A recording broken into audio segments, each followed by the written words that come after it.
ಜೀವಿಗಳ ಆರೋಗ್ಯ ಕೆಡಿಸುತ್ತದೆ. ಇರುವ ಕಸವನ್ನು ಬೇರ್ಪಡಿಸಿ ಕಸ ವಾಹನಕ್ಕೆ ಕೊಡಿ.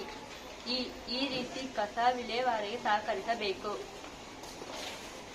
ಉತ್ತಮವಾದ ಪರಿಸರ ನಮ್ಮದಾಗಲಿ. ಊರಿನ ಸೌಂದರ್ಯ ಕಸಮುಕ್ತ ಪರಿಸರದಲ್ಲಿದೆ.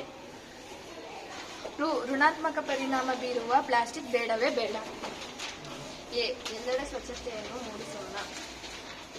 ಏರುತ್ತಿರುವ ಮಾಲಿನ್ಯ ತಡೆಯಲು ಕಸಕ್ಕೆ ಬೆಂಕಿ ಹಾಕದಿರೋಣ.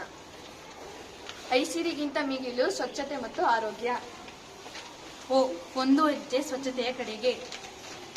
ಓದು ಬರವಷ್ಟೇ ಸ್ವಚ್ಛತೆಯು ಮುಖ್ಯ. ಔಷಧಿಗಳಿಂದ ದೂರವಿಡಲು ಸ್ವಚ್ಛತೆಯ ದಾರಿದೀಪ. ಅಂಗಡಿಗಳಲ್ಲಿ ಪ್ಲಾಸ್ಟಿಕ್ ಮಾರದಿರೋಣ. ಸ್ವಚ್ಛ ಸುಂದರ ಪರಿಸರ ನಿರ್ಮಾಣ ಮಾಡೋಣ. ಸ್ವಚ್ಛ ಪರಿಸರ ರೋಗ ಮುಕ್ತ ಜೀವನಕ್ಕೆ ಸಹಕಾರ. ಎಲ್ಲೆಡೆ ಸ್ವಚ್ಛತೆಯನ್ನು ಕಾಪಾಡೋಣ.